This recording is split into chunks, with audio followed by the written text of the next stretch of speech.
அன்பு உறவுகளுக்கு இனிய வணக்கங்கள். மகர ராசி அன்பர்களுக்கு இந்த பரிகாரம் உடனடியா உங்க வாழ்க்கையில மிகப்பெரிய மாற்றத்தையும் திருப்பு முனையையும் ஏற்படுத்த போது உங்க பிரச்சனைகளை தீர்க்க இந்த பரிகாரம் 100% இல்ல 200% பயனுள்ள வகையில இருக்க போது நிறைய பயனுள்ள தகவல்கள் இந்த வீடியோல கொடுத்திருக்கோம். கொஞ்சம் கூட வீடியோவை ஸ்கிப் பண்ணாம முடிஞ்ச வரைக்கும் முழுமையா பார்க்க முயற்சி செய்யுங்க. வாங்க வீடியோக்குள்ள போலாம். மகர ராசியை பொறுத்த வரைக்கும் உத்திராடம் 2, 3, 4 பாதங்கள், திருவோணம் 1, 2, 3, 4 பாதங்கள், அவிட்டம் 1, 2 பாதத்தை உள்ளடக்கியது மகர ராசி.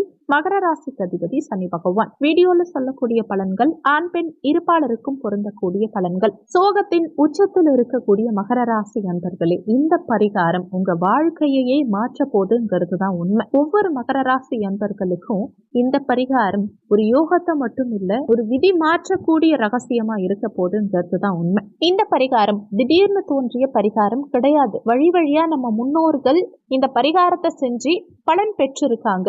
நம்ம இதிகாசங்கள்ல சொல்லப்பட்டிருக்கக்கூடிய ஒரு ஆதிகால பரிகாரம் தான் இது. நீங்க வேணா உங்க தாத்தா பாட்டி அப்பா அம்மா கிட்ட கேட்டு பாருங்க. இந்த பரிகாரம் நிறைய பேருக்கு தெரியும். இத செஞ்சு பலன் பெற்றிருப்பாங்க.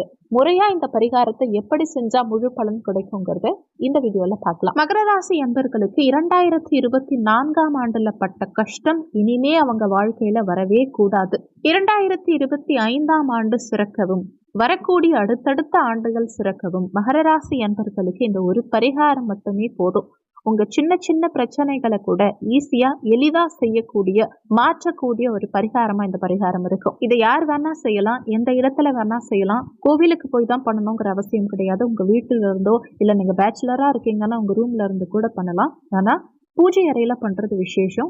நீங்க ஹாஸ்டல்ல தங்கி இருக்கீங்க, ஒரு ரூம் எடுத்து தங்கி இருக்கீங்க அப்படின்னா சுவாமி படத்தை வச்சு படத்துக்கு முன்னாடி உட்கார்ந்து நீங்க இந்த பரிகாரம் பண்ணலாம். நீங்க வேற மதமா கூட இருக்கலாம், கிறிஸ்டியனா இருக்கலாம், இல்ல முஸ்லீமா இருக்கீங்கன்னா கூட உங்க இறைவனை நினைச்சு, உங்க மனசுக்கு பிடிச்ச தெய்வத்தை நினைச்சு, நீங்க வணங்குற தெய்வத்தை நினைச்சு இந்த பரிகாரம் பண்ணலாம். அவ்வளவு சூப்பரா ஒர்க் அவுட் ஆகும். இந்த பரிகாரம் பண்றதுக்கு முதல்ல 3 1 ரூபாய் நாணயம் எடுத்துக்கோங்க. 3 1 ரூபாய் நாணயத்தையும் முதல்ல தண்ணீர்ல, வெறும் தண்ணீர்ல அலசி கழுவிட்டு, அதுக்கப்புறம் மஞ்சள்ல கொஞ்சம் தண்ணி விட்டு அந்த மஞ்சள் தண்ணீர்ல சுத்தம் பண்ணி வச்சுக்கோங்க. அடுத்து மஞ்சள் நிற துணி கூடவே எடுத்து வச்சுக்கோங்க.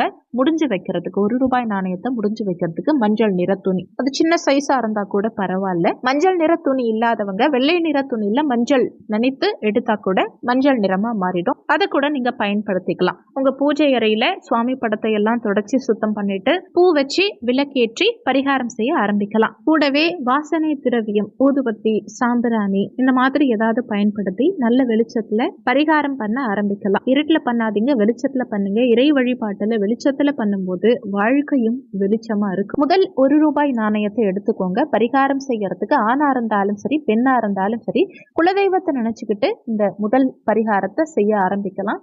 ஆணா இருந்தா உங்க குலதெய்வத்தையும், பெண்ணா இருந்தா தாய் வழி குலதெய்வம், தந்தை வழி குலதெய்வம், கணவன் வழி குலதெய்வம், 3 குலதெய்வத்தையுமே மனதார நினைச்சுக்கிட்டு அந்த மஞ்சள் நிற துணியில முதல் 1 ரூபாய் நாணயத்தை முடிஞ்சு வைக்க போறீங்க. இந்த பரிகாரம் செய்யும் போது 2024 மகர ராசி என்பர்களுக்கு சனி பகவானா இருக்கட்டும், மற்ற எந்த கிரகங்களா இருக்கட்டும், உங்களுடைய பினான்சியல் விஷயங்களை டோட்டலா நொறுக்கிட்டாங்க. சீட்டு கட்டு மாதிரி கஷ்டப்பட்டு நீங்க சேர்த்து வச்ச சேவிங்ஸ் சரிஞ்சு கரைஞ்சி போச்சுன்னு சொல்லலாம். அது சுபவிரயமா கூட இருக்கட்டும், நியாயமான செலவுகளா கூட இருக்கட்டும். பணம்ங்கிறது எவ்வளவு முக்கியம். நீங்க எவ்வளவு பெரிய ஆளா இருந்தாலும் சரி, சமுதாயத்துல நீங்க பெரிய செல்வாக்கு மிகுந்த நபரா இருந்தாலும் சரி, ஆனா பணத்தினால நீங்க பட்ட ஏற்ற இறக்கங்கள், பிரச்சனைகள் 2024 அதிகம். கடந்த 5 மாதங்களா மகர ராசி அன்பர்கள் அளவுக்கு பினான்சியல் வைஸ் அடிப்பட்டவங்க யாரும் கிடையாது. பினான்ஸ் எவ்வளவு இம்பார்ட்டன்ட், பணம்ங்கிறது எவ்வளவு முக்கியம், யாரை நம்பி கொடுக்கணும், ஒருத்தவங்க கிட்ட வாங்கறதுக்கு முன்னாடி நம்ம எவ்வளவு போராடணுங்கிறத ரொம்ப ரியலா தெரிஞ்சுக்கிட்டது யாருன்னா மகர ராசிக்காரர்கள் தான். சோ மகர ராசி அன்பர்கள் இனிமே வாழ்க்கையில ரொம்ப உஷாரா இருப்பாங்கன்னு கூட சொல்லலாம். பண விஷயத்துல நீங்க இழந்த பணமா இருந்தாலும் சரி, வரவேண்டிய பணமா இருந்தாலும் சரி, கொடுக்க வேண்டிய பணமா இருந்தாலும் சரி, பணம் சம்பந்தப்பட்ட பிரச்சனைகள் ஒரு முடிவுக்கு வரணும் அப்படின்னு உங்க குலதெய்வத்தை மனதார நினைச்சுக்கிட்டு ஒவ்வொரு மகர ராசி அன்பர்களும் பௌர்ணமி அன்னைக்கு முதல் 1 ரூபாய் நாணயத்தை மஞ்சள் துணியில முடிஞ்சு வைங்க. இந்த 1 ரூபாய் நாணயம்ங்கிறது சுக்கிரன் காரகத்துவம். மஞ்சள் துணிங்கிறது குரு காரகத்துவம். இந்த சுக்கிரன் குரு இணைவுங்கிறது பெரிய பொருளாதார முன்னேற்றத்தை உங்களுக்கு ஏற்படுத்தி கொடுக்கும். இந்த பரிகாரம் நிச்சயமா உங்களுக்கு பலன் கொடுக்கும். இந்த பரிகாரத்துக்கு ₹1 நாணயம் தான் பயன்படுத்தணுங்கிற அவசியம் கிடையாது. உங்க வசதிக்கு ஏற்ற மாதிரி ₹11, ₹101, ₹1001, ₹10,001, ₹1,01,000 கூட முடிஞ்சு வச்சு பரிகாரம் செய்யலாம். இல்லைன்னா இப்போதைக்கு ₹1 நாணயம் நான் முடிஞ்சு வைக்கிறேன், வேண்டுதல் நிறைவேறியதுக்கு அப்புறமா சுவாமிக்கு எக்ஸ்ட்ராவா நான் பணம் செலுத்துறேன் அப்படின்னு நினைச்சு நீங்க பரிகாரம் பண்ணீங்கனாலும் ஓகே தான். இந்த வேண்டுதலை நிறைவேற்றும் போது பௌர்ணமியா இருக்கணுங்கிற அவசியம் கிடையாது. நீங்க வேண்டுதல் வைக்கிறீங்க இல்லையா, ஃபர்ஸ்ட் பரிகாரம் ஸ்டார்ட் பண்றீங்க இல்லையா, வேண்டுறீங்க இல்லையா, அன்னைக்கு பௌர்ணமி தினமா இருக்கணும். பௌர்ணமி அன்னைக்கு நீங்க வேண்டிக்கிட்டு பரிகாரம் பண்றீங்க, நாணயத்தை முடிச்சு வைக்கிறீங்க. ஒரு 5-6 நாளுக்குள்ளேயே உங்க வேண்டுதல் நிறைவேறிடுச்சு அப்படின்னா, வேண்டுதல் நிறைவேறியதுமே அந்த ₹1 நாணயத்தை எடுத்துட்டு போயிட்டு, நீங்க முடிஞ்சு வச்சிருக்கீங்க இல்லையா, அந்த நாணயத்தை எடுத்துட்டு போயிட்டு உங்க குலதெய்வ கோவில்ல இருக்கக்கூடிய உண்டியல்ல நீங்க செலுத்திட்டு வந்துடணும். கூடவே ஒரு மலர் வச்சு அந்த நாணயத்தை செலுத்திட்டு வந்துடணும். இந்த வேண்டுதல் குறைந்தபட்சமா 45 நாளிலிருந்து அதிகபட்சமா 6 மாசத்துக்குள்ளேயே உங்க வேண்டுதல் நிச்சயமா நிறைவேறும். அடுத்து 2வது ₹1 நாணயத்தை எடுத்துக்கிட்டு இதே மாதிரி ஃபர்ஸ்ட் ₹1 நாணயத்தை முடிஞ்சு வச்சிங்க இல்லையா, அதே மாதிரி முடிஞ்சு வைக்க போறீங்க. ஆனா இந்த 2வது ₹1 நாணயம் முடிஞ்சு வைக்கும் போது என்ன வேண்டிக்கணும்னா, மகர ராசி அன்பர்களுக்கு உடல் நலத்துல நிறைய மாற்றங்கள் வந்திருக்கும். பாக்கியஸ்தானத்துல கேது இருக்கிறதுனால தந்தை வழி உடல் சம்பந்தப்பட்ட பிரச்சனைகள், 3ஆம் இடத்துல ராகு, சகோதர உறவுகளுக்கு பிரச்சனை. அதே மாதிரி 7.5 சனி காலகட்டத்துல சனி பகவான் உங்களுக்கு புதுவிதமான வியாதிகள், மறைமுக உடல் சம்பந்தப்பட்ட பிரச்சனைகளை ஏற்படுத்தியிருப்பார். மருத்துவ செலவுகள் வீட்டுல யாருக்காவது அதிகரிச்சிருக்கும். ஒரு சிலருக்கு கால் சம்பந்தப்பட்ட பிரச்சனைகள் அதிகரிச்சிருக்கும். ஒரு சிலருக்கு ஸ்கின் டிசீஸ், ஸ்கின் அலர்ஜி நிறைய வந்திருக்கும். ஒரு சிலருக்கு எலும்பு சம்பந்தமான பிரச்சனைகள், ஒரு சிலருக்கு முதுகு சம்பந்தமான பிரச்சனைகள், தலை சம்பந்தமான பிரச்சனைகள், நரம்பு சம்பந்தமான பிரச்சனைகள், வயிறு சம்பந்தமான பிரச்சனைகள், இப்படி நிறைய பிரச்சனைகளை ஃபேஸ் பண்ணியிருப்பீங்க. ஒரு சிலருக்கு தன்னுடைய வாழ்க்கையில சில இழப்புகளையே சந்திச்சிருப்பாங்க. அந்த மாதிரி எந்த விஷயமும் இனிமேல் 2025 நடக்க கூடாதுன்னு வேண்டிக்கிட்டு, உங்க உடல் நலத்துல பிரச்சனைகள் இருக்கக்கூடாது, அதே மாதிரி வீட்டுல யாருக்கும் வண்டி வாகனம் சம்பந்தமான விபத்துக்கள் இது மாதிரி எதுவும் நிகழக்கூடாது அப்படின்னு வேண்டிக்கிட்டு இந்த 2வது ₹1 நாணயத்தை உங்களுக்கு பிடிச்ச இஷ்ட தெய்வத்தை, அதாவது எந்த தெய்வம் உங்களுக்கு பிடிக்குதோ, அது முருகனா இருக்கட்டும், சிவனா இருக்கட்டும், அம்பிகையா இருக்கட்டும், வராகி அம்மனா இருக்கட்டும், சாய்பாபாவா இருக்கட்டும், குரு பகவானா இருக்கட்டும், எந்த தெய்வமா வேணா இருக்கலாம், உங்களுக்கு பிடிச்ச எந்த தெய்வத்தை வேணா மனதார நினைச்சுக்கிட்டு 2வது ₹1 நாணயத்தை முடிஞ்சு வைக்கணும். உங்களுக்கு இஷ்ட தெய்வம்ங்கிற பட்சத்துல உங்க குலதெய்வம் பிடிச்சா கூட இந்த 2வது பரிகாரத்தையும் குலதெய்வத்தை நினைச்சுக்கிட்டு தாராளமா பண்ணலாம். உங்களுக்கு பிடிச்ச எந்த தெய்வமா வேணா இருக்கலாம். அது அரச மரத்தடி விநாயகரை கூட வேண்டிக்கலாம். வேண்டிக்கிட்டு இந்த 2வது ₹1 நாணயத்தை முடிஞ்சு வைங்க. இந்த 2வது நாணயம் எப்போ முடிஞ்சு வைக்கணும்னா, மாதத்தின் முதல் சனிக்கிழமை, அது தமிழ் மாதமா இருக்கணும். அது வளர்பிறையா இருக்கலாம், தேய்பிறையா இருக்கலாம், பிரச்சனை கிடையாது. ஆனா தமிழ் மாதத்தினுடைய முதல் சனிக்கிழமை அன்னைக்கு காலையா இருக்கலாம், இரவா இருக்கலாம், மதியமா இருக்கலாம், அது உங்க விருப்பம், எந்த நேரமா வேணா இருக்கலாம். மாதத்தின் முதல் சனிக்கிழமை அன்னைக்கு ₹1 நாணயத்தை முடிஞ்சு வைங்க.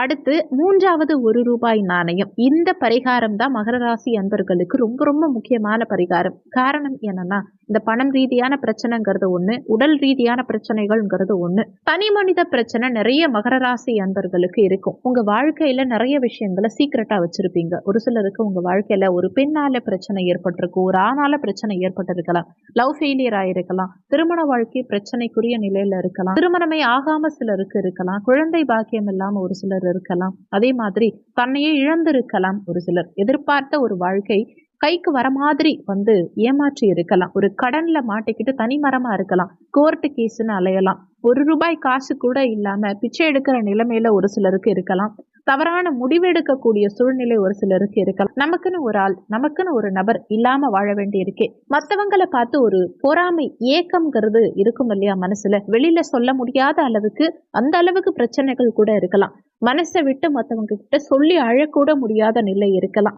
தனிமையில அழுதுகிட்டு இருக்கக்கூடிய மகர ராசி அன்பர்களுக்கு இந்த 3வது ₹1 நாணயம் ஒரு விமோட்சத்தை கொடுக்கும்ங்கிறது தான் உண்மை. ஏன்னா இந்த 3வது ₹1 நாணயம் தான் உங்களுக்கு சூப்பரான ஒரு யோகத்தை கொடுக்க போகுது. இது எப்படி கொடுக்க போகுதுங்கிறத பார்க்கலாம். 3வது ₹1 நாணயத்தை எடுத்துக்கிட்டு மகர ராசி அன்பர்கள் யாரை நம்பி வைக்க போறீங்கன்னா, முருகப்பெருமான நம்பி முடிஞ்சு வைக்க போறீங்க.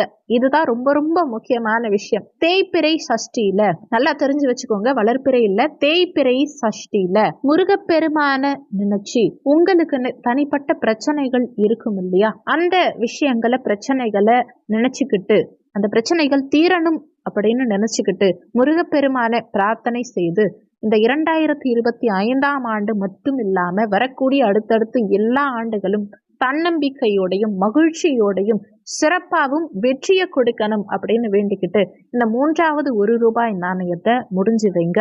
ஏற்கனவே சொன்ன மாதிரி 48 நாள்ல இருந்து 6 மாதத்துக்குள்ள எந்த வேண்டுதலா இருந்தாலும் நிச்சயமா நிறைவேறும். வேண்டுதல் நிறைவேறிய பின் எந்த தெய்வத்தை நினைச்சு நீங்க வேண்டீங்களோ அந்த தெய்வத்தினுடைய ஆலயம் சென்று உண்டியல்ல அந்த ₹1 நாணயத்தை செலுத்திடணும். ஒரு சிலர் பழனி முருகனை நினைச்சு பரிகாரம் பண்ணிருப்பீங்க. ஆனா வேண்டுதல் நிறைவேறிய பின் வேற ஒரு முருகன் ஆலயம் சென்று அந்த காயினை செலுத்துவீங்க. அப்படி பண்ணக்கூடாது. எந்த தெய்வத்தை நினைச்சு எந்த கோவில்ல இருக்கக்கூடிய தெய்வத்தை நினைச்சு நீங்க பரிகாரம் பண்றீங்களோ அந்த தெய்வத்தினுடைய சன்னிதானத்துக்கு சென்றுதான் அந்த நாணயத்தை நீங்க திரும்ப செலுத்தணுங்கிறத மனசுல வச்சுக்கோங்க. இது ₹1 1,00,000 அப்படிங்கிற அவசியம் கிடையாது. அதாவது பெரிய அளவுக்கு பணத்தை வச்சு பரிகாரம் பண்ணாதான் நிறைவேறுமா வேண்டுதல் அப்படிங்கிறது கிடையாது. பணம் முக்கியமே கிடையாது. இது பெரிய பணம் சின்ன பணம் அப்படி முக்கியமே கிடையாது. உங்க வேண்டுதல் ரொம்ப ரொம்ப முக்கியம். கூடவே மனதார இறைவனை நம்பி இறைவன் மேல முழு நம்பிக்கை வச்சு இந்த பரிகாரம் உண்மையான பக்தியோட பண்றது தான் ரொம்ப ரொம்ப முக்கியம். கண்டிப்பா இதுல ரிசல்ட் உங்களுக்கு சாதகமா இருக்கும். இந்த பரிகாரம் பண்ணி பலன் பெறுங்க. இந்த வீடியோ நிச்சயமா உங்களுக்கு பயனுள்ளதா இருந்திருக்கும். மற்றவங்களுக்கும் பயன்படணும்னு நினைச்சீங்கன்னா உங்க ஃப்ரெண்ட்ஸ் அண்ட் ரிலேட்டிவ்ஸ்க்கும் வீடியோவை ஷேர் பண்ணுங்க. அவங்க பயன்பெற்றா அந்த புண்ணியம் உங்களுக்கும் கிடைக்கும். இந்த வீடியோல உங்களுக்கு ஏதாவது சந்தேகம் இருந்தா கீழே இருக்க கமெண்ட் செக்ஷன்ல சொல்லுங்க. நன்றி. மற்றும் ஒரு நல்ல பதிவோடு மீண்டும் உங்களை சந்திக்கிறோம்.